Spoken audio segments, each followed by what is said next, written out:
পড়ে শোনাচ্ছি অ্যালেক্স হেলির উপন্যাস শিকড়ের সন্ধানে। আজ এই বইটির ৪র্থ পর্ব। কুন্টার তখন ১৭ বর্ষা বয়স। এক চন্দ্রালোকিত নিশীথে সে একা গ্রামের প্রান্তে মাচার ওপর বসে। সেদিন তার পাহারা দেবার পালা, সঙ্গে প্রহরী কুকুর। প্রথম দিকে সে ভয় পেত, একা একা কেবলই চমকে উঠত। এখন সে অভিজ্ঞ হয়ে উঠেছে, কার্যকারণ সম্পর্ক সহজে বুঝতে পারে, বিভিন্ন পশুর আওয়াজের পার্থক্য ধরতে পারে, দীর্ঘ রজনী কিভাবে সজাগ থাকতে হয় তাও শিখেছে। মস্তিষ্কের অর্ধেক সতর্ক প্রহরায় রেখেও বাকি অর্ধেক দিয়ে নিজের ভাবনায় নিমগ্ন থাকতে পারে। আজকাল মাঝে মাঝে সে মেয়েদের কথা ভাবে, কিন্তু মেয়েদের ব্যবহার বড় রহস্যপূর্ণ, বোঝা শক্ত। তার বয়সী মেয়েরা যাদের সাথে সে খেলেছে তারা তো তার দিকে ফিরেও তাকায় না, অথচ আরেকটু বয়স্ক ছেলেদের দেখে তাদের ন্যাকামোর অন্ত নেই। অমরর বয়সী অনেকেই একাধিক বিয়ে করেছে, অমরও কি তাই করবে? এ ভাবনা মাথায় আসতেই সে চমকে উঠল। সত্যি যদি তা হয়, তবে বিনটার মনের অবস্থা কি হবে? কিন্টাগোর দুই স্ত্রীর মতো তারাও কি দিবারাত্র ঝগড়া করবে? গৃহের তিলমাত্র শান্তি থাকবে না? কুন্টার কাকাদের তো অনেক বয়স, অথচ তারা এখনো বিয়েই করেনি। না, সে কাকাদের মতো দেশ ভ্রমণেই বার হবে, অনেক দূরে যাবে। মানিতে ৩০০-৪০০ বর্ষা আগে কিন্টে বংশের সূচনা হয়। বংশের আদিপুরুষেরা কর্মকার হিসেবে খ্যাতি লাভ করেছিল। অগ্নিদেবতাকে জয় করে এমন লোহার অস্ত্র তৈরি করেছিল যা দিয়ে কৃষিকাজ সহজ হয়েছে। কুন্টা গোপনে আরাফাঙের সাথে এ বিষয়ে পরামর্শ করেছে। বিনটা কাছাকাছি না থাকলে নিজের কুটিরে ধুলোর ওপর আঙুল দিয়ে দাগ কেটে কতবার পথের নকশা এঁকেছে। আরাফাং বলেছে, মালিতে যেতে আসতে পথেই এক চন্দ্রকাল লেগে যাবে। কুন্টা ঠিক করেছে এবার সে ল্যামিনকে সাথে নিয়ে যাবে। ইতিমধ্যে ল্যামিনের পুরুষত্ব শিক্ষা হয়ে গিয়েছে, পথের জন্য সে বেশ নির্ভরযোগ্য সঙ্গী হবে। তাছাড়া ল্যামিন সাথে থাকলে তার একাকিত্বও কাটবে। অন্ধকারে মাচার ওপর বসে এসব ভাবতে ভাবতে সে নিজের মনে হাসছিল। এই সংবাদ জানলে আনন্দে ল্যামিনের মুখের চেহারা কী হবে যেন মনশ্চক্ষে দেখতে পাচ্ছিল।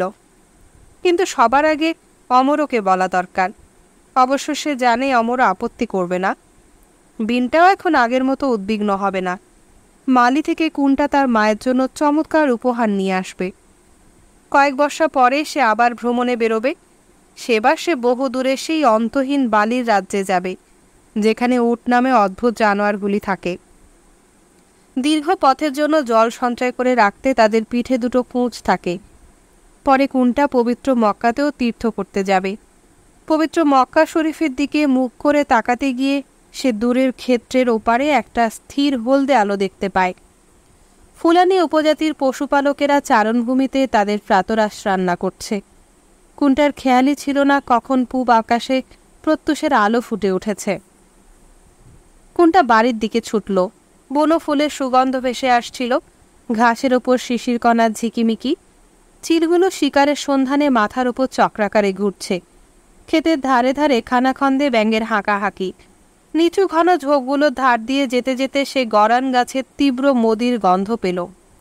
শুয়োরের পাল সহসার সামনে তাকে দেখে ঘোতঘোতানি শুরু করল। বেবুনগুলো সন্ত্রস্ত হয়ে কিচিমিচি করতে থাকল। তাদের পালের গোদাগুলো ভয় পেয়ে দলের মেয়ে ও শিশুগুলোকে নিজেদের পেছনে ঠেলে দেয়। ছোটবেলা সে বেবুন দেখলেই ভেঙচি কেটে রাগিয়ে দিত, কিন্তু সে তো আর ছোট নেই। আল্লাহ সৃষ্ট সব জীবকেই সে এখন সম্মান করতে শিখেছে। একগ্রেড সারস, বক ও পেলিকানের শুভ্র ঝাঁক ঘুম ভেঙে উঠে আকাশে উড়ল। কোনটা ঝোপের ভেতর দিয়ে পথ করে নিয়ে নদীর ধারে উপস্থিত হলো। তার পাহারাদার কুকুরটি দৌড়ে এগিয়ে গিয়ে জলঢোড়া আর কচ্ছপগুলোকে তাড়া লাগায়। রাতের পাহারার পর কুন্টা প্রায়ই নদীর ধারে এসে দাঁড়ায়। আজ সে লক্ষ্য করছিল একটা ধূসর রঙের হেরন পাখি ছোট ছোট মাছের সন্ধানে ঈষৎ হরিৎবর্ণ জলের ওপর দিয়ে নিচু হয়ে উড়ে যাচ্ছে। তার পাখার স্পর্শে জলে মৃদু তরঙ্গের সৃষ্টি হচ্ছে। কোনটা জানে এখানে বড় বড় কুজালো মাছ পাওয়া যায়। কতদিন সে বিনটার জন্য এ মাছ ধরে নিয়ে গিয়েছে। বিনটা কুজালো মাছের সাথে পেঁয়াজ, টমেটো আর চাল দিয়ে চমৎকার একটা রান্না করে। সে কথা মনে করে তার সকালবেলার খিদে আরও দ্বিগুণ জ্বলে উঠল। নদীর ধার দিয়ে আরও খানিকটা গিয়ে সে একটা প্রাচীন গরান গাছের নিচু ডালে উঠে বসল। এই গাছটিতে সে অসংখ্যবার উঠেছে। কোনটা মনে মনে ভাবল গাছটিও নিশ্চয়ই তাকে খুব ভালো করেই চেনে।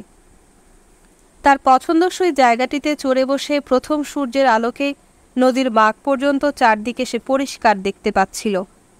নিদ্রিত জলমুরগিদের পালকে বহুদূর পর্যন্ত যেন কার্পেটে মোড়া।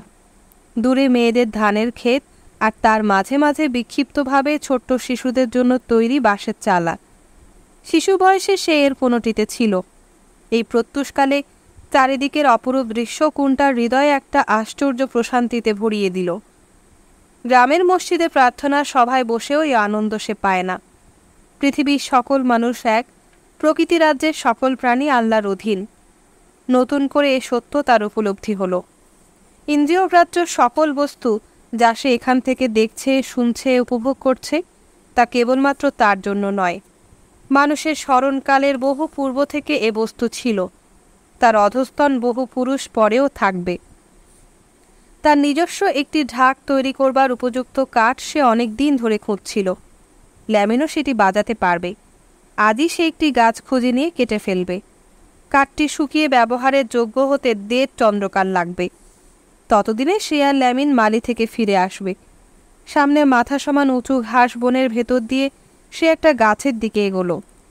সেই মুহূর্তে তার কুকুরটা তীক্ষ্ণ চিৎকার করে একটা খরগোশের পেছনে তাড়া করে ছুটল। ঘাস বনের ভেতর বেশ কয়েকটা গাছ। ভেতরে ঢুকে ভালো করে দেখে তারই একটা বেছে নিতে হবে। পায়ের নিচে ঠান্ডা মাটির স্পর্শে বড় আরাম লাগছিল।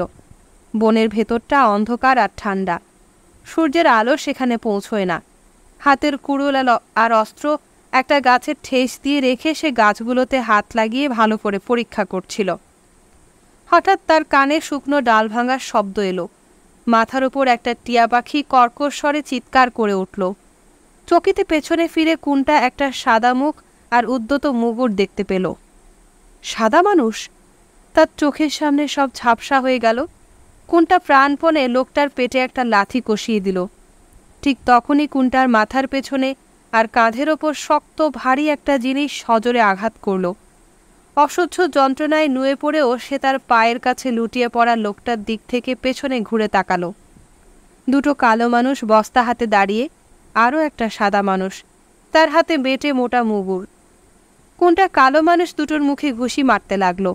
একই সাথে ক্ষিপ্র গতিতে সরে গিয়ে সাদা মানুষটার মুগুরের আঘাত এড়াতে চেষ্টা করছিল। সে একেবারে নিরস্ত্র, অসহায়। যে কোনো একটা অস্ত্রের জন্য তার মন ব্যাকুল হয়ে উঠল। আঁচড়ে কামড়ে লাথি কষিয়ে ঘুষি মেরে শুধু হাতে পায়ে সে আপ্রাণ যুদ্ধ করছিল। তার পিঠের ওপরে অবিরাম মুগুরের ঘা গ্রাহ্যের মধ্যেই আনছিল না। অবশেষে শত্রুপক্ষের 3 জনে একযোগে তাকে মাটিতে ফেলে দিল। অতর্কিতে একটা হাঁটু তার পিঠের নিচের দিকে এমন সজোরে সে ঘা লাগালো যে ব্যথায় কোনটার দম আটকে যায়। কোনটা হাঁ করে মুখের সামনে যাকে পেল কামড়ে গায়ের মাংস ছিঁড়ে নিল। মানুষটার চোখে গভীরভাবে নখ বসিয়ে দিল। লোকটা যন্ত্রণায় চিৎকার করতে থাকল। সেই মুহূর্তে কোনটার মাথার ওপর আবার একটা ভারী মুগুর নেমে এলো।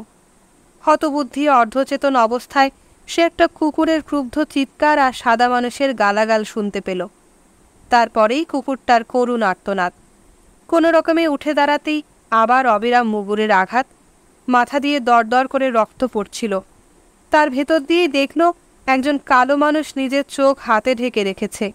একজন সাদা মানুষ নিজের রক্তাক্ত হাত চেপে ধরে কোনটার প্রিয় কুকুরটির মৃতদেহের ওপর দাঁড়িয়ে আছে। বাকি দুজন উদ্যত মুগুর হাতে কোনটার পাশে দাঁড়িয়ে। রাগে অন্ধ হয়ে কোনটা এক হাতে মুগুর ঠেকিয়ে অপর হাতে সাদা মানুষটিকে আক্রমণ করল। ও, সাদা মানুষের গায়ে কি বিকট দুর্গন্ধ! তার বমি আসছিল। হায়, এ কেমন করে সম্ভব হলো? সে আগে থেকে এদের শব্দ শুনতে পেল না, গন্ধ শুঁকতে পেল না, আর অন্তরাত্মা এ ভয়ঙ্কর বিপদের আভাস মাত্র পেল না। সেই মুহূর্তে আবার তার ওপর মুগুর বর্ষিত হলো। কোনটা নতজানু হয়ে বসে পড়ল। তার মাথা শতখণ্ডে বিদীর্ণ হয়ে যাবার উপক্রম। দেহ অবশ, আয়ত্তহীন। নিজের অক্ষমতার রোষে তার হৃদয় জ্বলছিল। প্রাণপণ শক্তিতে নিজেকে তুলে ধরে সে চিৎকার করে উঠল। শূন্য আকাশে আক্রমণ চালালো। চোখের জলে রক্তে ঘামে একাকার হয়ে গেল। এখন শুধু আত্মরক্ষা নয়, সমগ্র পৃথিবী তার কাছে হারিয়ে যাচ্ছে। অমর, বিন্টা, লেমিন, সুয়াডু, ম্যাডি। সাদা মানুষটির ভারী মুগুর তার রগে এসে লাগল। বিন্টা ও অমরকিন্টের পরম আদরের ধন কিশোর কুন্টার চোখের সামনে তার 17 বছরের পরিচিত বিশ্বব্রহ্মাণ্ড লুপ্ত হয়ে গেল। সে কি পাগল হয়ে গিয়েছে? এ কি দুঃস্বপ্ন? জ্ঞান ফিরে আসতে কুন্টা কিছু বুঝে উঠতে পারছিল না। চারদিকে ঘন অন্ধকার, স্যাঁতস্যাঁতে গরম, তীব্র দুর্গন্ধ, চিৎকার, কান্না, প্রার্থনা ও বমির একটা মিলিত উৎকট শব্দ। কুন্টা উলঙ্গ, শিকলবদ্ধ অবস্থায় চিত হয়ে শুয়ে আছে। তার দুপাশে দুজন লোক, বুকের ও পেটের ওপর তার নিজের বমির বিভৎস গন্ধ। বন্দি অবস্থায় গত কদিনে যত মার খেয়েছে তার দরুন সারা গায়ে অসহ্য যন্ত্রণা। কাঁধের ওপর যেখানে গরম লোহা ছ্যাঁকা দেওয়া হয়েছে সেখানেই যন্ত্রণা সবচেয়ে বেশি। একটা ইঁদুর তার গাল ছুঁয়ে গেল। মুখের কাছে ইঁদুরের ছোকছোকানি টের পেয়ে সে অপরিসীম ঘৃণায় কুঁকড়ে গেল। প্রচণ্ড ক্রোধে দাঁতে দাঁত ঘষতেই অবশ্য সেটা পালালো। কুন্টার হাতের কবজি, পায়ের গোড়ালি শিকল দিয়ে পাশের লোকের সাথে বাঁধা। রোষে ক্ষোভে নিজের শিকল ধরে টানাটানি করতেই পাশের লোকের হাতে পায়ে টান পড়ে। সেও তখন যন্ত্রণায় চিৎকার করে ওঠে। রাগে দুঃখে যন্ত্রণায় মাথা তুলতেই দুম করে একটা কাঠে লেগে গেল। মাথার সে জায়গাটা মুগুরের ঘায়ে আগেই ক্ষতবিক্ষত হয়েছিল। সে এবং পাশের অদেখা লোকটি দুজনেই হাতের শিকল ভাঙবার জন্য প্রাণপণ শক্তিতে ঠুকছিল। মনের দুঃখে চেঁচামেচি করছিল। ক্লান্ত হয়ে আবার তারা ঢলে পড়ল। কোনটার বমি পাচ্ছিল। ঠেকাবার অনেক চেষ্টা করেও সফল হলো না। খালি পেটে শুধু খানিকটা টক তরল পদার্থ উদ্গীরণ করে সে নিজের মৃত্যু কামনা করল। নিজের অবশিষ্ট শক্তি এবং বুদ্ধি রক্ষা করতে হবে। কোনটা ভাবল অনর্থক বল ক্ষয় করা ঠিক হবে না। খানিক বাদে নড়বার শক্তি ফিরে পেলে সে বাঁ হাত দিয়ে সাবধানে তার শেকলে বাঁধা ডান হাত ও পা ছুঁয়ে দেখল। রক্ত পড়ছে। শিকলটা আস্তে টেনে দেখল তার ডান হাত ও পা পাশের লোকটার বাঁ হাত ও পায়ের সাথে বাঁধা আছে। সে লোকটা সমানে যন্ত্রণায় কাতরাচ্ছে। সকলেই এত কাছাকাছি যে পরস্পরের কাঁধ, হাত, পা ছুঁয়ে আছে। কোনটা মাথার উপরের কাঠটা মনে রেখে এবার আস্তে মাথা তুলল। উঠে বসবার মতো জায়গা নেই। মাথার পেছনে কাঠের দেওয়াল। তার মনে হলো সে যেন ফাঁদে পড়া চিতাবাঘ। কত বর্ষা আগে তাকে চোখ বেঁধে পুরুষত্ব শিক্ষাকেন্দ্রে নিয়ে যাওয়া হয়েছিল। সেখানে পৌঁছে কোনটা অন্ধকারে চুপ করে বসেছিল। সে কথা মনে পড়ে কান্নায় তার কণ্ঠ রুদ্ধ হয়ে এলো। অনেক কষ্টে নিজেকে সংযত করে চারিদিকের পরিস্থিতি বুঝবার চেষ্টা করল। দূরে কাছে সর্বত্র কেবল কান্না আর গোঙানির শব্দ। এই ঘন অন্ধকারে দূরে হোক কাছে হোক সবাই একই ঘরের ভেতর আছে তা বোঝা যাচ্ছে। যদি সত্যি এটা ঘর হয়। কান পেতে শুনে মনে হলো সে যেখানে শুয়ে আছে সেই কাঠের পাটাতনের নিচে, সেখান থেকেও চাপা কান্নার আওয়াজ ভেসে আসছে। আর একটু মন দিয়ে শুনে সে ভিন্ন ভিন্ন ভাষাও বুঝতে পারল। ফুলানি উপজাতির একজন আরবি ভাষায় বারবার চিৎকার করে বলছিল, বেহেস্তের আল্লাহ আমাকে রক্ষা করুন। সেরেনে উপজাতির একজন তার পরিবারের প্রত্যেকের নাম ধরে পাগলের মতো বিলাপ করছিল। বেশিরভাগই মান্ডিনকা উপজাতির লোক। তারা শিরা কাঙ্গো নামে পুরুষদের গোপন ভাষায় আবল তাবল বকছিল। সাদা মানুষদের জন্য ভয়ঙ্কর যন্ত্রণাময় মৃত্যু কামনা করছিল। অন্যদের কথা কান্নায় এত বিকৃত যে কোনটা তাদের বক্তব্য বা ভাষা ভালোভাবে বুঝতে পারছিল না। কিছু কিছু অচেনা কথা গাম্বিয়া রাজ্যের বাইরের ভাষা। এতক্ষণ কোনটা বহু কষ্টে মলত্যাগ আটকে রেখেছিল, আর পারল না। তার প্রবল চেষ্টা বা ইচ্ছার বিরুদ্ধে শরীর থেকে মল জোর করে বেরিয়ে এসে সেই নরক কুণ্ডের দুর্গন্ধ বৃদ্ধি করল। কোনটা ফুঁপিয়ে কেঁদে উঠল। কোন পাপের ফলে সে এই শাস্তি ভোগ করছে? যেদিন সকালে তার ঢাকের জন্য কাঠ খুঁজতে বেরিয়েছিল তারপর থেকে আর নামাজ পড়া হয়নি। সে কথা সত্যি। নতজানু হবার সাধ্য নেই, দিকজ্ঞানও নেই। তবুও সেই অবস্থায় সে চোখ বুজে আল্লাহর করুণা ভিক্ষা করল। খুব খিদে পেয়েছে। বন্দি হবার পূর্ব রাত্রি থেকে আর খাওয়া হয়নি। এর মাঝে সে ঘুমিয়েছে কি? সহসা সে যেন দেখতে পেল সে বনের ভেতর দিয়ে একটা সরু পথে হেঁটে যাচ্ছে। তার পেছনে দুজন কালো মানুষ। সামনে অদ্ভুত পোশাক পরা বিচিত্র বর্ণ লম্বা চুলের দুটো সাদা মানুষ। কোনটা চমকে জেগে উঠল। হ্যাঁ, সে কখন অজান্তে ঘুমিয়ে পড়েছিল। সর্বাঙ্গ ঘামে ভিজে গিয়েছে, তখনও বুক ধক ধক করছে। কি দুঃস্বপ্ন! এই পুঁতিগন্ধময় অন্ধকারাচ্ছন্ন নরকটাও কি দুঃস্বপ্ন? না না, এটা সত্যি, দুটোই সত্যি। প্রবল অনীহা সত্ত্বেও তখন তার সব কথা মনে পড়ে গেল। গাছগুলো দেখতে গিয়ে ঝোপের ভেতরে সেই কালো গুপ্তচর দুটো আর সাদা মানুষগুলোর সাথে প্রচণ্ড যুদ্ধের পর সে অজ্ঞান হয়ে পড়েছিল। জ্ঞান ফিরে আসতে টের পেল শত্রুরা তার মুখ আটকে দিয়েছে, চোখ বাঁধা, হাঁটতে পারার মতো ঢিলা রেখে দুই পা শক্ত দড়ি দিয়ে জোড়া করে বাঁধা আছে। সর্বাঙ্গে যন্ত্রণা। নিজেকে মুক্ত করবার চেষ্টা করলেই শত্রুরা ধারালো কাঠ দিয়ে নির্দয়ভাবে খোঁচা মারছিল। দরদর ধারায় রক্ত ঝরে পড়ছিল। তাকে জোর করে দাঁড় করিয়ে এমনভাবে পিঠে খোঁচা মারছিল যে ওই বাঁধা পায়ে হোঁচট খেতে খেতে তাকে যথাশক্তি দৌড়তে হয়। কিছুক্ষণ বাদে পায়ের নিচে নরম মাটির স্পর্শে আর অনুভবে কোনটা বুঝতে পারল তারা নদীর ধারে পৌঁছেছে। সেখানে তাকে একটা নৌকোতে তোলা হয়। তখনও তার চোখ বাঁধা। একটু নড়াচড়ার চেষ্টা করলেই সাদা মানুষগুলো তাকে মারছিল। কালো মানুষগুলোই নৌকো চালায়। দ্রুত বেগে নৌকো চালিয়ে আবার একটা ডাঙায় পৌঁছল। সেখান থেকে হাঁটতে হাঁটতে একটা জায়গায় নিয়ে গিয়ে কোনটাকে ধাক্কা মেরে মাটিতে ফেলে দিয়ে একটা বাঁশের বেড়ার সাথে পিঠ মোড়া করে বেঁধে ফেলে। এবার এক টানে তার চোখের বাঁধন খুলে দেয়। চারিদিকে কিছু সাদা মানুষ। একজন তার মুখের কাছে একটা মাংসখণ্ড ধরেছিল। কোনটা মুখ ফিরিয়ে নিতে লোকটা রাগে গজরাতে গজরাতে তার গলা চেপে ধরে মুখ হাঁ করাবার চেষ্টা করে। কিছুতেই না পেরে কোনটার মুখে সে একটা ঘুষি কষিয়ে দেয়। সকালবেলায় কোনটা দেখতে পেল তারই মতো শেকলে বাঁধা আরও 11 জন বন্দী।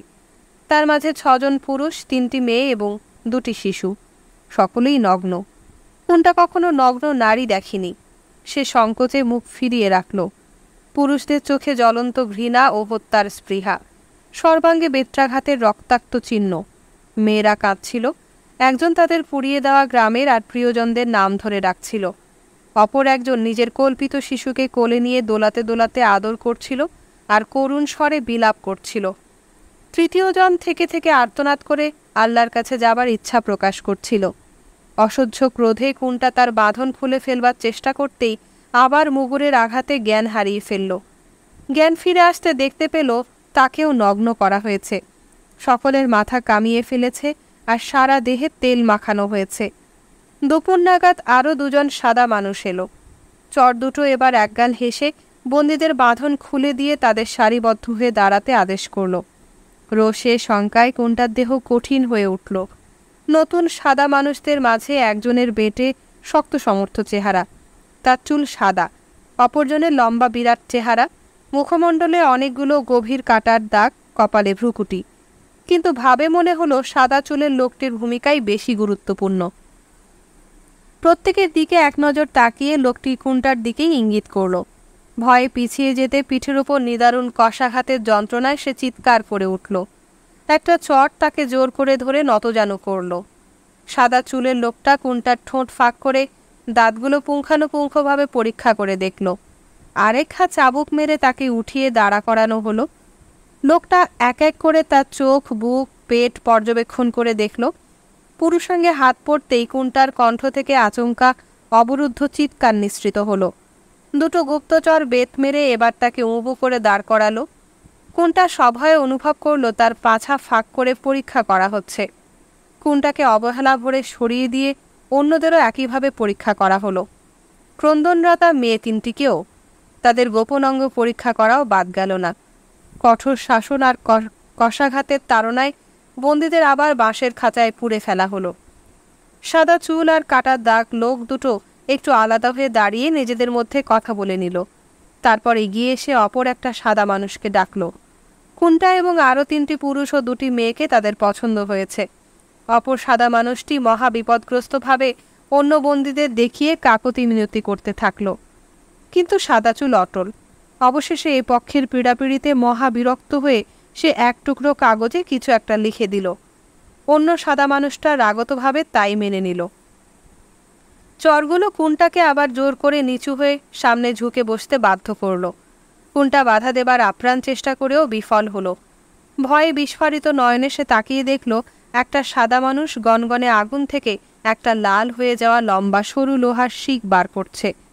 কাঁধের ওপর সেই প্রজ্বলন্ত লোহার ছ্যাঁকা খেয়ে অসহ্য বিস্ফোরক যন্ত্রণায় ছটফট করতে করতে কোনটা বিষম আর্তনাদ করতে লাগলো। একটি একটু করে বন্দির অপরিসীম যন্ত্রণার তীক্ষ্ণ আকুল আর্তনাদে বাঁশের ঝোপ ধ্বনিত প্রতিধ্বনিত হয়ে উঠল। কোনটা অপরের পিঠ দেখে বুঝতে পারল একটা বিশেষ এল চিহ্ন সকলের গায়ে দেগে দেওয়া হয়েছে। 1 ঘন্টার মধ্যে বন্দীদের শৃঙ্খলবদ্ধ করে এক সারিতে দাঁড়া করানো হলো। চরেরা বেত হাতে প্রস্তুত হয়ে দাঁড়ালো। যাত্রা শুরু হলো। গভীর রাত্রে যখন তারা নদীর ধারের বিরাট গরান গাছের ডালপালার নিচে লুকোনো নৌকো দুটোর কাছে এসে পৌঁছল, ততক্ষণে কুন্টার পিঠ ও কাঁধ চাবুকের অবিশ্রান্ত আঘাতে রক্তাক্ত ক্ষতবিক্ষত। বন্দীদের দুভাগ করে সাদা মানুষের প্রহরায় নৌকোতে তোলা হলো। দূরে রাত্রির অন্ধকারে কোনো বিশাল বস্তুর বহিরাকার দেখা যাচ্ছিল। কুন্টা মনে মনে ভাবল, এই শেষ সুযোগ। চারিদিকের গোলমালের মাঝে সে লাফিয়ে ঝাঁপিয়ে মহা হৈ হৈ বাঁধিয়ে দিল। নৌকো প্রায় উল্টে যায় আর কি, কিন্তু কোনটা অপরের সাথে শিকলে বাঁধা। বাইরে ঝাঁপিয়ে পড়া তার পক্ষে সম্ভব হলো না। কোনটার বুকে, পিঠে, পেটে, মুখে, মাথায় চাবুক আর মুগুরের অবিরল আঘাত যেন সে গ্রাহ্যই করছিল না। ব্যথার সাথে তার মুখের ওপর গরম রক্তের ধারা অনুভব করছিল। সাদা মানুষগুলো চেঁচামেচিও শুনতে পাচ্ছিল। নৌকাটা একটা অন্ধকারাচ্ছন্ন বিরাট জিনিসের গায়ে গিয়ে সজোরে ধাক্কা দিল। ততক্ষণে কুনটাকে দড়ি দিয়ে কোষে বাঁধা হয়েছে। তার আর কিছুমাত্র প্রতিরোধের শক্তি নেই। একটা অদ্ভুত দড়ির মই দিয়ে কুনটাকে ঠেলে টেনে হিঁচড়ে ওপরে তোলা হলো। আবার সে প্রাণপণ শক্তিতে বাধা দিল, নিজেকে মুক্ত করতে শেষ চেষ্টা করল। আবার কষাঘাত। চারিদিকে অনেকগুলো হাত তাকে জাপটে ধরল। সাদা মানুষের গায়ের উৎকট দুর্গন্ধ তাকে আচ্ছন্ন করে ফেলে। তাদের তীব্র কটূক্তি আর মেয়েদের আকুল ক্রন্দন সে শুনতে পাচ্ছিল। ফুলে ওঠা ঠোঁট আর রক্তঝরা মুখের ওপর বাহুর আড়াল দিয়ে কুনটা তার চারপাশে অনেকগুলো হাত ও পায়ের ভিড় দেখতে পেল। উপর দিকে তাকাতে সেই সাদা চুল মানুষটাকেও দেখা গেল। সে নির্লিপ্ত মনে একটা ছোট্ট বইয়ের ভেতর পেন্সিল দিয়ে কী সব লিখছিল। কুনটাকে এবার একটা মস্ত বড় সমতল জায়গায় অবহেলা ভরে ছুঁড়ে ফেলা হলো। সেখানে অনেকগুলো মোটা কাপড় জড়ানো লম্বা সাদা খুঁটি। চওড়া সমতলটা থেকে আবার তাকে উঠিয়ে একটা সরু সিঁড়ি দিয়ে নিচে নিকষ অন্ধকার জায়গায় নামিয়ে দেওয়া হয়েছে। সঙ্গে সঙ্গে একটা অবিশ্বাস্য দুর্গন্ধ আর বহুজনের মিলিত অসহায় আর্তনাদ ও যন্ত্রণার চিৎকার তার নাক ও কানকে একসাথে আক্রমণ করে। ধাতু নির্মিত কাঠামোর মধ্যে একটা অনুজ্জ্বল হলদে আলো। সেটাকে আংটা দিয়ে হাতে ঝুলিয়ে একজন সাদা মানুষ কুনটার হাত ও পা দুপাশের দুটি মানুষের সাথে শিকল দিয়ে বেঁধে দিল। তারপর এক ধাক্কায় তাকে শুইয়ে ফেলল। দুপাশের মানুষ দুটি সমানে কাতরস্বরে কাতরাচ্ছিল। সেই উৎকট নারকীয় পরিবেশের বিভৎসতায় কুনটা বমি করে ফেলল।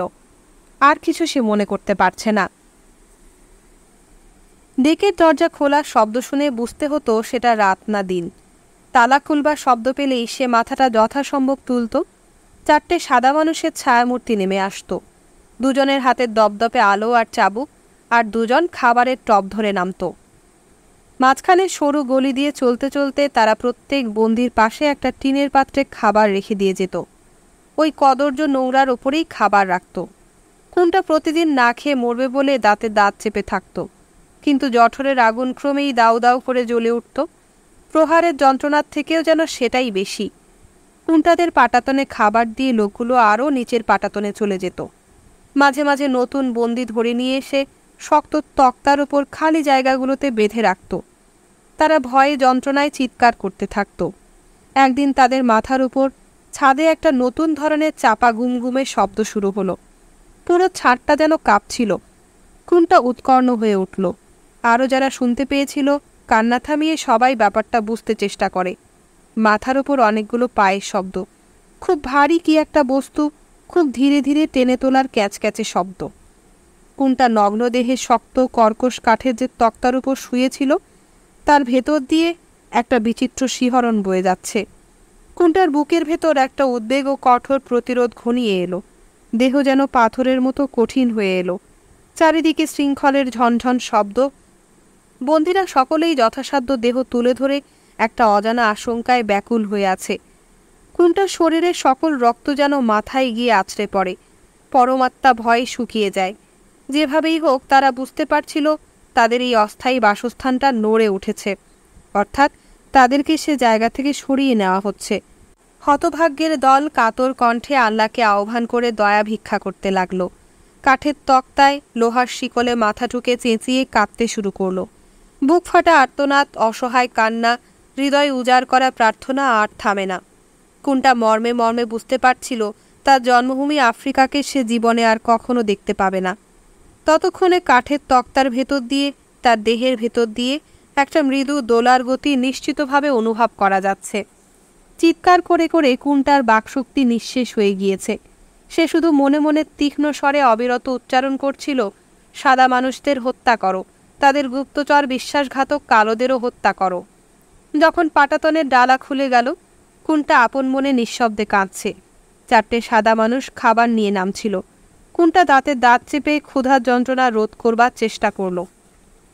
সহসা কিন্টাঙ্গর একটা উপদেশ তার মনে পড়ে। যোদ্ধা এবং শিকারীদের অন্যদের থেকে বেশি পরিমাণে পুষ্টিকর খাদ্য দরকার। উপবাস করে থাকলে শরীরের শক্তি কমে যাবে। সাদা মানুষদের হত্যা করা কঠিন হবে। কুন্টা এবার ওই ঘন মণ্ডাকৃতি খাবারে হাত লাগল। স্বাদে মনে হয় নিকৃষ্ট জাতের ভুট্টা তেলে জলে সিদ্ধ করে দিয়েছে। অনেকদিন না খেয়ে তার গিলতেও কষ্ট হচ্ছিল, তবুও জোর করে পুরোটা গলাৎকরণ করল। কিন্তু রাখা গেল না। খাবারটা পেটে গিয়ে যেন দলা হয়ে জমে থাকলো। তারপরেই উপরে উঠে আসতে শুরু করলো। চেষ্টা করেও রোধ করা গেল না। কাঠের তক্তার উপরেই বমি হয়ে বেরিয়ে এলো। আওয়াজ শুনে কোনটা বুঝতে পারছিল অন্যরাও বমি করছে। বাতিটা কাঠের লম্বা তাকের শেষ প্রান্তে পৌঁছতে কোনটা একটা অদ্ভুত নাটক শুনতে পেল। প্রথমে একটা শিকলের ঝনঝনানি আর মাথা কোটার শব্দ, তারপরেই একটা লোক মান্ডিঙ্কা আর সাদা মানুষের ভাষার সংমিশ্রণে একটা অদ্ভুত ভাষায় পাগলের মতো চেঁচিয়ে উঠতেই টব হাতে সাদা মানুষটা অট্টহাস্য করে উঠল। তার ইঙ্গিতে যতক্ষণ না লোকটার চিৎকার বন্ধ হয়ে আসে, নির্মম কষাঘাত চলতে থাকে। এবার শুধু করুণ আর্তনাদ আর একটা মৃদু কান্নার আওয়াজ সেই অভিশপ্ত বদ্ধ পাটাতনের হাওয়ায় ঘুরে বেড়াতে লাগলো। ব্যাপারটা কি? একজন বন্দি আফ্রিকাবাসী সাদা মানুষের ভাষা বলছে কেন? তবে কি এদের মাঝে কোনো বিশ্বাসঘাতক গুপ্তচর বন্দী হয়ে আছে? হ্যাঁ, তাই হবে। কোনটা শুনেছে এই শয়তান সাদা মানুষগুলো বিশ্বাস ভঙ্গ করে নিজেদের সাহায্যকারী কালো চরগুলোকেও কাজের শেষে বন্দি করে ফেলে। শয়তানগুলো নিচের পাটাতনে নেমে গেল। খালি টব হাতে উঠে এসে একেবারে ওপরের ডেকে চলে যাওয়া পর্যন্ত কেউ টু শব্দটি করল না। কিন্তু ডেকের দরজা বন্ধ হওয়া মাত্র চারিদিকে ক্রুদ্ধ গুঞ্জন শুরু হলো। খানিক বাদে পাটাতনের শেষ প্রান্তে শিকলের ঝনঝনানির সাথে একটা প্রচণ্ড আঘাতের শব্দ শোনা গেল। সঙ্গে সঙ্গে যন্ত্রণার চিৎকার আর সেই একই কণ্ঠের উত্তেজিত তিক্ত অভিশাপ। আবার প্রচণ্ড মার ও অসহায় আর্তনাদ। সামান্য নীরবতার পরে সেই ঘন অন্ধকার ভেদ করে একটা তীক্ষ্ণ আকুল চিৎকার এবং ভয়ানক দম আটকানোর শব্দ, যেন কারো শ্বাস রুদ্ধ করা হচ্ছে। আবার শিকলের ঝনঝনানি আর শক্ত কাঠের ওপর পা দাবরানির শব্দ। তারপর নিথর নিস্তব্ধতা। কোনটার মাথা ঝিমঝিম করছিল, হৃৎপিণ্ড ধকধক করছিল। চারিদিকে চিৎকার, গুপ্তচর, গুপ্তচরের মরাই উচিত। ওই গোলমালের মাঝে কোনটাও কখন অন্যদের সাথে চেঁচাতে শুরু করেছে। সহসা পাটাতনের দরজা খুলে গেল। ভেতরের গোলমাল শুনে কয়েকটি সাদা মানুষ আলো আর চাবুক হাতে নেমে এসেছে। ততক্ষণে অবশ্য চারদিক নিস্তব্ধ। সাদা মানুষগুলো মৃতদেহের সন্ধান পেল না। খুব খানিকটা চেঁচামেচি করে অকারণে ডাইনে বায়ে যাকে খুশি কষাঘাত করে চলে গেল। দীর্ঘকাল সকলে নীরব। অবশেষে মৃতের পার্শ্ববর্তী বন্দী অত্যন্ত নিরস কণ্ঠে হেসে উঠল। পরের বার খাবার নিয়ে আসতে বন্দীরা সকলেই মনে মনে সন্ত্রস্ত হয়েছিল, যেন কিছু একটা সন্দেহ করেই কষাঘাতের সংখ্যা বেড়ে গেল। মৃতদেহ আবিষ্কার করে সাদা মানুষগুলোর উত্তেজিত কথাবার্তা আনাগোনা বেড়ে গেল। হাতকড়া ও শিকল খোলার শব্দ শোনা গেল। হতভাগ্যের দেহাবশেষ খানিকটা বয়ে খানিকটা টেনে ওপরে নিয়ে যাওয়া হলো। তারপর তার পাশের বন্দির ওপর এলোপাতারি বেপরোয়া কষাঘাত। লোকটা দাঁতে দাঁত চেপে সহ্য করল। বিন্দুমাত্র শব্দ তার মুখ দিয়ে বেরোলো না। মার খাওয়া লোকের যন্ত্রণার চিৎকার না শুনলে এদের রাগ বেড়ে যায়। সাদা মানুষগুলো ক্রোধে আপ্রাণ চেঁচিয়ে গালিগালাজ করছিল। একজন ক্লান্ত হয়ে পড়লে আর একজন তার হাত থেকে চাবুক নিয়ে মার চালিয়ে যাচ্ছিল। সেই অকথ্য অত্যাচার সহ্যের অতীত হতে লোকটা চেঁচাতে শুরু করল। ভাষা শুনে বোঝা গেল লোকটা ফাউলা উপজাতির লোক। কুন্টার মনে পড়ল শান্ত ও ভদ্র স্বভাবের জন্য ফাউলা উপজাতি খ্যাত। অবশেষে লোকটা চেঁচানোর ক্ষমতাও নিঃশেষ হয়ে গেল।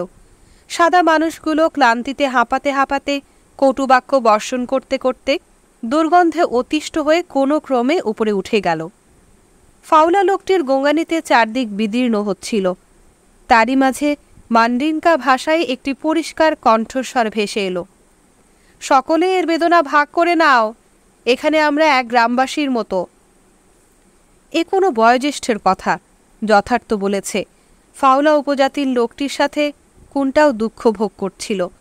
ক্রোধে তার অন্তরাত্মা জ্বলে যাচ্ছিল, আবার তার দেহের কোষে কোষে একটা অজানা আশঙ্কার শিহরণও বইছিল।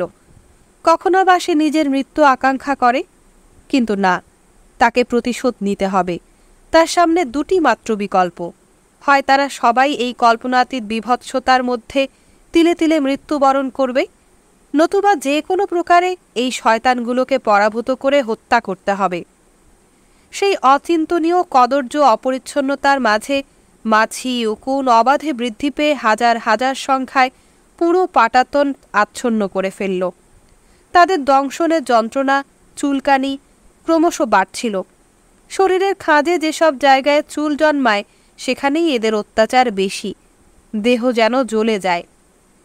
কুন্টার কতবার মনে হয়েছে উঠে ছুটে পালিয়ে যায়, কিন্তু অসহায় রাগে চোখে জল ভরে আসে। নিজের জায়গা থেকে সরে যাবার সামর্থ্য পর্যন্ত নেই। ইচ্ছা করে দাঁতের কামড়ে শিকল চূর্ণ বিচূর্ণ করে দেয়। বন্দীদের মাঝে অনেকেই ইতিমধ্যে উন্মাদ হয়ে গিয়েছে। তাদের আবল তাবল বকুনি শুনলেই তা বোঝা যায়। কুন্টাকে বুদ্ধি স্থির রাখতে হবে, এমন কিছুতে মন নিবিষ্ট রাখতে হবে যাতে এই দৈহিক ও মানসিক দুর্ভোগের চিন্তাতেই সর্বক্ষণ আবদ্ধ না থাকে। সে দূরের শব্দ শোনাতে তার মনোযোগ কেন্দ্রীভূত করল। কিছুদিনের মধ্যেই কোন শব্দ কত দূর থেকে এবং কোথা থেকে আসছে সে নির্ভুলভাবে স্থির করতে শিখল। পাশের লোকের নিঃশ্বাসের শব্দে নিদ্রিত কি জাগ্রত বুঝতে পারত। তার কানই চোখের কাজ করতে অভ্যস্ত হল। সেই অন্ধকার রাজত্বে শুধু কটূক্তি আর যন্ত্রণার ধ্বনি ছাড়াও সে কাঠের উপরে মানুষের মাথা কোটার শব্দ শুনতে পেত। আরও একটা টানা অদ্ভুত শব্দ শোনা যেত, দুখণ্ড ধাতুর ঘর্ষণের শব্দ। কেউ যেন ঘষে ঘষে তার শিকল ক্ষয় করে ফেলার চেষ্টা করছে। আবার শিকলের ঝনঝনানি আর নানা মন্তব্য শুনে বোঝা যেত দুজনের মাঝে প্রচণ্ড লড়াই হচ্ছে। কুন্টা সময়ের জ্ঞান হারিয়ে ফেলেছিল। মলমূত্র বমির দুর্গন্ধে চারিদিক বিষাক্ত। কাঠের যে তক্তাগুলোর উপর তারা শুয়ে থাকে সেগুলো এসব আবর্জনার একটা মিশ্রিত ক্লেদে পরিপ্লুত। অবস্থা যখন সহ্যের সীমা ছাড়িয়ে গিয়েছে, তখন একদিন চারটে সাদা মানুষ চিৎকার করে গালিগালাজ দিতে দিতে কতগুলো লম্বা হাতলওয়ালা খুরপির মতো জিনিস আর চারটে বড় টব নিয়ে নেমে এলো। অবাক কাণ্ড, তারা প্রত্যেকেই বিবস্ত্র। উলঙ্গ সাদা মানুষগুলো প্রথমেই বমি করতে শুরু করলো। তারপর সেই লম্বা হাতলওয়ালা খুরপিগুলো দিয়ে তক্তার ওপর থেকে নোংরাগুলো টেনে টবে ভর্তি করতে লাগলো। টব ভর্তি হয়ে গেলে ওপরে নিয়ে গিয়ে খালি করে আনছিল। উৎকট পরিবেশে তাদের মুখ ভয়ানক বিকৃত। বহু কষ্টে নিঃশ্বাস বন্ধ রেখে কাজ করছিল। তাদের বিবর্ণ দেহে নোংরা লেগে আরও বিভৎস দেখাচ্ছিল। লোকগুলো কাজ শেষ করে চলে গেল, কিন্তু ভেতরে শ্বাসরোধকারী উষ্ণ আর্দ্র দূষিত আবহাওয়ার কিছুমাত্র উন্নতি হলো না। এরপরে একসাথে প্রায় গোটা 20 সাদা মানুষ নেমে এলো। তাদের হাতে চাবুক, বন্দুক। চারদিকে তালা খোলার শব্দ আর শিকলের ঝনঝনানি শুনে ভয়ে কুন্টার বুক শুকিয়ে গেল। এ আবার কি ব্যাপার? আবার কোন ভয়ঙ্কর ভবিষ্যতের প্রস্তুতি? বন্দীদের শৃঙ্খল খুলে দেওয়া হলো। সব শিকল খোলা হয়ে গেলে সাদা মানুষগুলো চাবুক আছড়ে চিৎকার করতে শুরু করলো, অর্থাৎ এদের উঠতে বলছে। উঠতে গিয়ে ওপরের কাঠে মাথায় ঠোকর লেগে প্রত্যেকেই ব্যথায় নিজ নিজ ভাষায় চেঁচিয়ে উঠছিল। অজস্র ঘুষি আর কষাঘাতের ভেতরে এরা কোনো ক্রমে সেই ক্লেদাক্ত পিচ্ছিল পথে উঠে দাঁড়ালো। সাদা মানুষগুলো কঠোর হাতে টেনে দুজন দুজন করে লাইন করে দিল। তারপর চাবুক মেরে অন্ধকারের ভেতর দিয়ে ডেকে উঠবার সিঁড়ির দিকে চালিত করল। পায়ের বাঁধন খুলে দিয়েছিল, কিন্তু দুজন করে বন্দির কবজি তখনও শিকলে বাঁধা। কোনটা একটি ওলফ জাতীয় বন্দির সাথে আবদ্ধ, সকলেই উলঙ্গ, ক্লেদাক্ত। প্রায় 15 দিন পর বাইরের দিনের আলো কোনটার চোখে শারীরিক আঘাতের মতো সজোরে এসে লাগল। দেহের যন্ত্রণা সামলে খোলা হাতটা দিয়ে কোনো ক্রমে চোখে ঢাকা দিল। নগ্ন পায়ে টের পাচ্ছিল নিচের বস্তুটা মৃদু মৃদু দুলছে। নাসারন্ধ্র নোংরাতে প্রায় রুদ্ধ, অন্ধের মতো হোঁচট খেতে খেতে বহু কষ্টে নিঃশ্বাস নিচ্ছিল। ফাটা ঠোঁটে হাঁ করে সে দীর্ঘ গভীর শ্বাস টেনে নিল। জীবনে এই প্রথম সমুদ্রের নির্মল হাওয়া গ্রহণ। এই অকল্পনীয় বিশুদ্ধতায় তার ফুসফুস প্রবলভাবে আলোড়িত হল। কোনটা দেহের উপর আয়ত্ত হারিয়ে ফেলল। পাকস্থলী মুহূর্তে সব কিছু বার করে দিল। কোনটা তার সঙ্গীর সাথে মাটিতে লুটিয়ে পড়ল। চারদিকে বমির শব্দ, নরম মাংসের ওপর চাবুকের আওয়াজ, সাদা মানুষের ক্রুব্ধ শাসানি আর বন্দীদের আর্তনাদ। মাথার ওপর একটা বিচিত্র পাখা ঝাপটানোর একটানা শব্দ। অত্যাচারে সীমা ছিল না। নির্মম কষাঘাতে কোনটা ও তার ওলফ সঙ্গীর পিঠ কেটে যাচ্ছিল। মার এড়াবার চেষ্টায় চোখের ওপর থেকে হাত সরিয়ে দেখতে চেষ্টা করলে শয়তানগুলো মাথায় বাড়ি লাগায়। কোনটা ঝাপসাভাবে দেখতে পেল প্রতিটি বন্দির পায়ে শেকলের ভেতর দিয়ে একটা লম্বা চেন ঢুকিয়ে দেয়া হচ্ছে।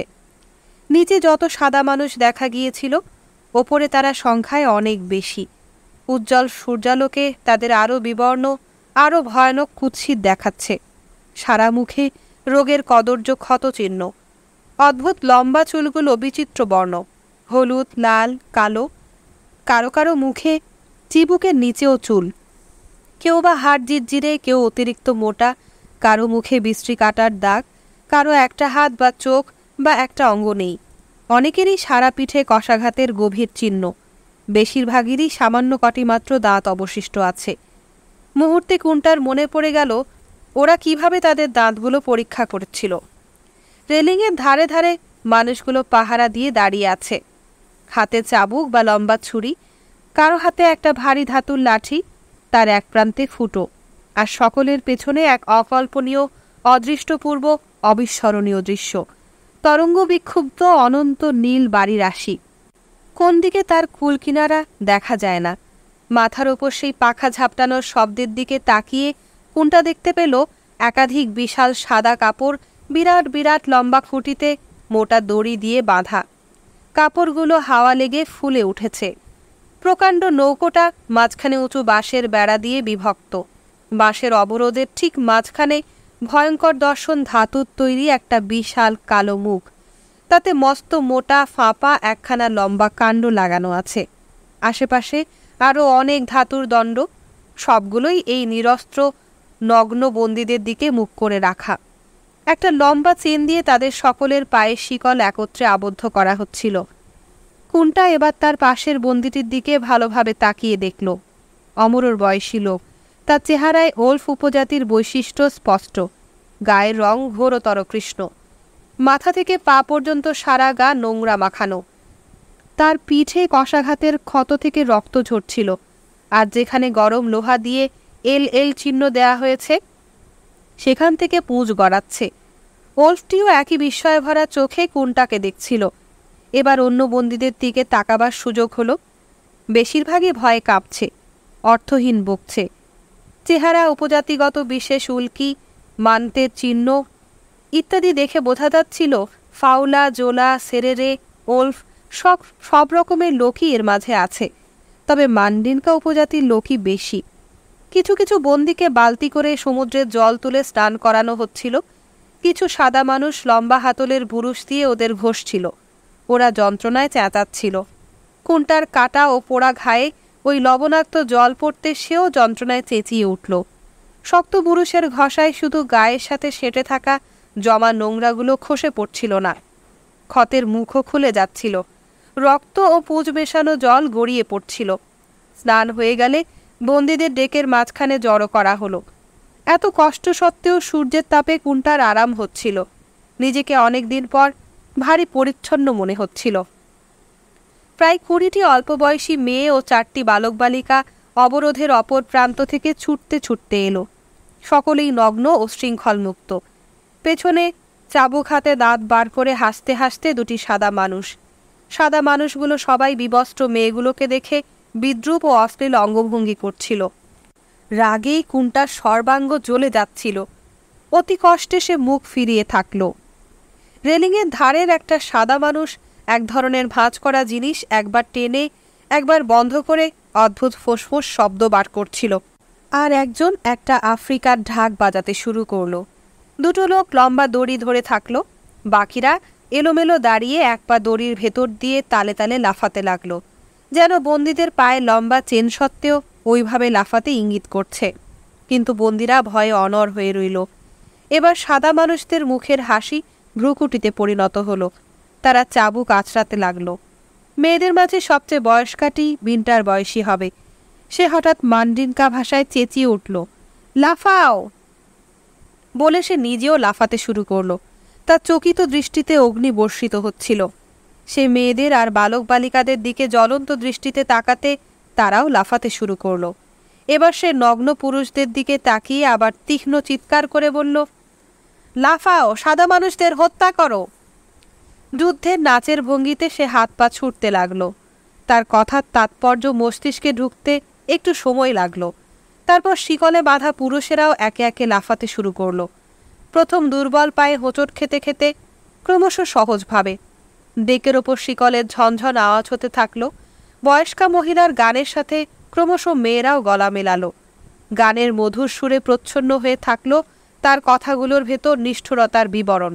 তাতে ছিল মেয়েদের সাথে সাদা মানুষগুলোর নৃশংস শয়তানির কাহিনী। প্রতি রাত্রে তারা মেয়েদের টেনে নিয়ে যায়, তাদের সাথে কুকুরের মতো ব্যবহার করে, যথেচ্ছ উপভোগ করে। স্মিত মুখে হাসতে হাসতে তারা চিৎকার করছিল, সাদা মানুষ মারো। নগ্ন পুরুষেরাও লাফাতে লাফাতে তাতে যোগ দিল, সাদা মানুষ মারো। সাদা মানুষগুলো কিছু না বুঝেই হাসছিল আর মহা ফুর্তিতে তালে তালে হাততালি দিচ্ছিল। সহসা কুন্টার গলা শুকিয়ে গেল। সেই বেটে সাদা চুল আর লম্বা দাগি মুখের সাদা মানুষ দুটো কোথা থেকে আবির্ভূত হয়েছে। এদেরই সামনে কুন্টাকে অমানসিক প্রহার করা হয়েছে। গায়ে গরম লোহার ছ্যাঁকা দেওয়া হয়েছে। সব বন্ধুরাই স্তব্ধ হয়ে গেল। অবশিষ্ট সাদা মানুষগুলোও একটু তটস্থ হয়ে উঠল। লোক দুটো রুক্ষ স্বরে অন্য সাদা মানুষগুলোকে সরিয়ে বন্দীদের কাছে এসে তাদের সর্বাঙ্গ ভালোভাবে পরীক্ষা করে দেখল। কষাঘাতের ক্ষত, ইঁদুরের কামড়ে বিষাক্ত পুঁজ গড়ানো ঘা, পোড়া জায়গা, সবগুলোতে একটা বিরাট কৌটো থেকে মলম বার করে লাগালো। হাতে পায়ে শিকলের ঘষা লেগে লেগে কুৎসিত বিবর্ণ জায়গাগুলোতে একটা টিন থেকে হলদে পাউডার ছড়িয়ে দিল। সহসা চারিদিকে চিৎকার হইচইয়ের মাঝে একটি বন্দিনী মেয়ে কোনো ক্রমে রক্ষীদের হাত ছাড়িয়ে রেলিং টপকে জলে ঝাঁপিয়ে পড়ল। মহা উদ্বিগ্ন হয়ে সবাই জলের দিকে তাকিয়ে রইল। হতভাগিনী ঢেউয়ের সাথে হাবুডুবু খাচ্ছিল। একটু পরেই দূরে একজোড়া গাঢ় রঙের চ্যাপ্টা ডানা দ্রুত মেয়েটির দিকে এগিয়ে এলো। এরপর একটা রক্ত ঠান্ডা করা তীক্ষ্ণ মর্মভেদী চিৎকার, খানিকক্ষণ ঝাপটাঝাপটি, তারপর আর কিছু নেই।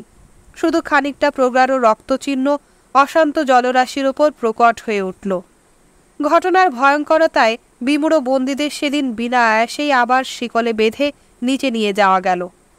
বাইরের খোলা হাওয়ার পর ভেতরের দুর্গন্ধ আরও অসহ্য বোধ হচ্ছিল। উন্মুক্ত সূর্যালোকের তুলনায় নিচে পাটাতনের ভেতরের অন্ধকার যেন আরও দুর্ভেদ্য। এরপর থেকে বন্দীদের মাঝে মাঝেই ওপরে নিয়ে যাওয়া হতো। চলতে ফিরতে নির্মম কষাঘাত, লাথিও চলে। দুর্বল দেহে চাবুক যেন ছুরির মতো কেটে বসে। সমুদ্রের লবণাক্ত জল গায়ে পড়লে ক্ষতগুলো আগুনের মতো জ্বলতে থাকে। এলোপাথারি লাথির ঘায়ে শিকলে বাঁধা কুন্টা আর তার ওল্ফ সাথীটি কখনো বা ডেকে আছড়ে পড়ে। ক্রোধে বিদ্বেষে মন উন্মত্ত হয়ে ওঠে। সাদা মানুষগুলোকে খুন করবার অদম্য ইচ্ছায় হৃৎপিণ্ড দাপাদাপি করতে থাকে। তা সত্ত্বেও একান্ত অনিচ্ছুক দেহ মন নিয়ে তারা বাজনার সাথে তালে তালে লাফায়। কয়েকদিন পরপরই 8 জন উলঙ্গ সাদা মানুষ টব হাতে পাটাতনের ভেতরের নোংরা পরিষ্কার করতে আসে। যত দিন যাচ্ছে ময়লার পরিমাণ বাড়ছে। বন্দীরা ক্রমশই অসুস্থ হয়ে পড়ছে। তরল ময়লা তক্তা থেকে চুয়ে মাঝখানে সরু চলার পথে পড়ছে। শয়তানগুলো সেই পিচ্ছিল ক্লেদে আছাড় খেয়ে পড়ে গালিগালাজের পরিমাণ বাড়িয়ে দিচ্ছে। একটি বন্দির পা বিষাক্ত হয়ে গিয়েছিল। পাটাতনের ভেতর অন্ধকারে অসহ্য যন্ত্রণায় ভয়ঙ্কর কান্নাকাটি করছিল। ওপরে নিয়ে গিয়ে দেখা গেল তার পায়ে পচন ধরেছে, নির্মল বাতাসেও দুর্গন্ধ ছাড়াচ্ছে। সেদিন তাকে আর নিচে নিয়ে যাওয়া হলো না। পরদিন মেয়েরা গানের মাধ্যমে জানালো লোকটার পা কেটে ফেলা হয়েছিল, কিন্তু তাতেও তাকে বাঁচানো যায়নি। অবশেষে হতভাগ্যের দেহ সাগরে ছুঁড়ে ফেলা হয়েছে। দিনে দিনে বন্দীদের ভেতর একতা বোধ বৃদ্ধি পাচ্ছিল। পরস্পরের মধ্যে ভাবের আদান প্রদানের যথাসাধ্য চেষ্টা চলছিল। এক ভাষার একটি বিশেষ কথা মুখে মুখে ছড়িয়ে ভাষান্তরিত হয়। এভাবে প্রত্যেকে অন্যান্য উপভাষার সাথে পরিচিত হয়ে উঠছিল। ভিন্ন গ্রাম বা গোষ্ঠীভুক্ত হলেও বন্দীরা সকলেই একই দেশ বা জাতির অন্তর্গত। পরস্পরের নিকট সম্বন্ধ এই বোধ ক্রমশই বাড়ছিল। সারা পাটাতন জুড়ে প্রশ্ন ও উত্তর চলতে থাকে। আমাদের কোথায় নিয়ে যাচ্ছে? অত্যন্ত তিক্ত কণ্ঠে উত্তর আসে। কে কবে সে জাহান্নাম থেকে ফিরে এসেছে যে জানতে পারবো? কতদিন হলো? একটি বন্দির কাছাকাছি একটি ছোট গুলগুলি ছিল। সে জানালো যে সে 18 বার প্রভাত হতে দেখেছে। এখানে বারকুন্ডা গ্রামের কেউ আছে? কথাটা মুখে মুখে ঘুরতে ঘুরতে একজনের কাছ থেকে উৎকণ্ঠিত উত্তর এলো, আমি জীবন সাল্লা, আমি আছি। জোফরে গ্রামের কেউ আছে? কুন্টা মহা উত্তেজিত হয়ে রুদ্ধ কণ্ঠে বলে উঠল, হ্যাঁ, আমি কুন্টা কিন্টে, জোফরে গ্রামের। নামটা মুখে মুখে কিছুক্ষণ ঘুরে বেড়ালো। অবশেষে একজন বলল, হ্যাঁ, একটি শোকাহত গ্রামের ঢাকে এই নাম শুনেছি। কুন্টা কান্নায় ভেঙে পড়ল। তার অশ্রুপ্লাবিত চোখের সামনে শোকাহত গ্রামটির ছবি ভেসে উঠল। মান্ডিঙ্কা জাতির বিশ্বাস, এই পরিস্থিতিতে একটি সাদা মোরকের গলা কেটে ছেড়ে দিতে হয়। যদি মোরকটি চিত হয়ে মারা যায়, তবে বুঝে নিতে হবে নিরুদ্দিষ্ট ব্যক্তিকে আর ফিরে পাওয়া যাবে না। অমরো, বিন্টা, ল্যামিন, সুয়াডু, এমনকি ছোট্ট ম্যাডি পর্যন্ত মোরকটিকে ঘিরে বসে আছে। সকলে উচ্চস্বরে কাঁদছে। কল্পনায় এই দৃশ্য কুন্টাকে অপরিসীম যন্ত্রণা দিল। সবাই কাঁদছে, আর গ্রামের ঢাকে এই শোকবার্তা দূর দূরান্তে ছড়িয়ে পড়ছে। গ্রামের প্রিয় সন্তান কুন্টা কিনতে চিরদিনের মতো হারিয়ে গিয়েছে। একটি প্রশ্ন কেবলই ঘুরে বেড়াচ্ছিল, এই নৌকোর সাদা মানুষগুলোকে কিভাবে হত্যা করা যায়? কারো কোনো উপায় জানা আছে? ডেকের ওপর কেউ কি শয়তানগুলোর কোনো অসতর্কতা বা দুর্বলতা লক্ষ্য করেছে? না, এই প্রশ্নগুলোর সদুত্তর কারো জানা ছিল না। মেয়েদের গানের মাধ্যমেই যা কিছু খবর মিলত। এ নৌকোটায় গোটা 30 সাদা মানুষ আছে। আরও 5টা ছিল, তারা মারা যেতে জলে ছুঁড়ে ফেলা হয়েছে। সে সময় সাদা চুলের মানুষটা একটা বই থেকে কি যেন পড়ছিল। অবশেষে নিচের পাটাতনের বন্দীদের সাথেও যোগাযোগ স্থাপিত হলো। নিচে তোমরা কজন আছো? 60 জন হবে। এভাবে খবরের আদান প্রদানই বেঁচে থাকবার একমাত্র আকর্ষণ হয়ে দাঁড়ালো। নতুন কোনো খবর না থাকলে তারা পরস্পরের কাছে নিজেদের গ্রাম, পেশা, চাষের জমি, পরিবার সম্পর্কে গল্প করে। কবে এবং কিভাবে সাদা মানুষগুলোকে আক্রমণ করা হবে তাই নিয়ে বিরোধ তুঙ্গে ওঠে। কারো মতে অবিলম্বে আক্রমণ করা উচিত, কেউ বা উপযুক্ত সুযোগের পক্ষপাতী। অবশেষে এক বয়োজ্যেষ্ঠের গলা শোনা গেল, শোনো, আমাদের ভাষা বা গোষ্ঠী আলাদা হতে পারে, কিন্তু আমরা একই জাতি। এখানে আমাদের একই গ্রামবাসীর মতো ব্যবহার করতে হবে। একটু পরে আবার শোনা গেল, প্রথমে আমাদের একজন দলপতি নির্বাচন করতে হবে, তারপর সর্বসম্মতিক্রমে একটি পরিকল্পনা ভেবে নিয়ে এগোতে হবে। এই একতাবোধ কুন্টাকে আশ্বস্ত করল, তার মনে কিছুটা সান্ত্বনার প্রলেপ দিল। নোংরা ও দুর্গন্ধ, ইঁদুর ও উকুনের যন্ত্রণাও যেন খানিকটা ভুলিয়ে দিল। কিন্তু মেয়েরা গানের মাধ্যমে জানিয়ে দিল, নিচের পাটাতনে সম্ভবত আর একটি গুপ্তচর বাঁধা আছে। ষড়যন্ত্রের কথা সাদা মানুষদের সেই আগে থেকে জানিয়ে দিতে পারে। এতদিনে কুন্টা বুঝতে পারল, তাদের গ্রামে বয়োজ্যেষ্ঠদের সভায় বড়রা সবাই অমরেরও গুপ্তচর নিয়ে এত মাথা ঘামাতো কেন? চারিদিকে এত গুপ্তচর থাকতে পারে কুন্টারা কল্পনাই করতে পারত না। অন্ধকারের ভেতর সে যেন তার বাবার কণ্ঠস্বর শুনতে পাচ্ছিল। ল্যামিনও কুন্টাকে কঠিন নির্দেশ দিয়েছিলেন, কখনো একা না ঘুরে বেড়াতে। কুন্টা কেন সে আদেশ মানেনি? আর তো কখনো সে তার বাবার কথা শুনবার সুযোগ পাবে না।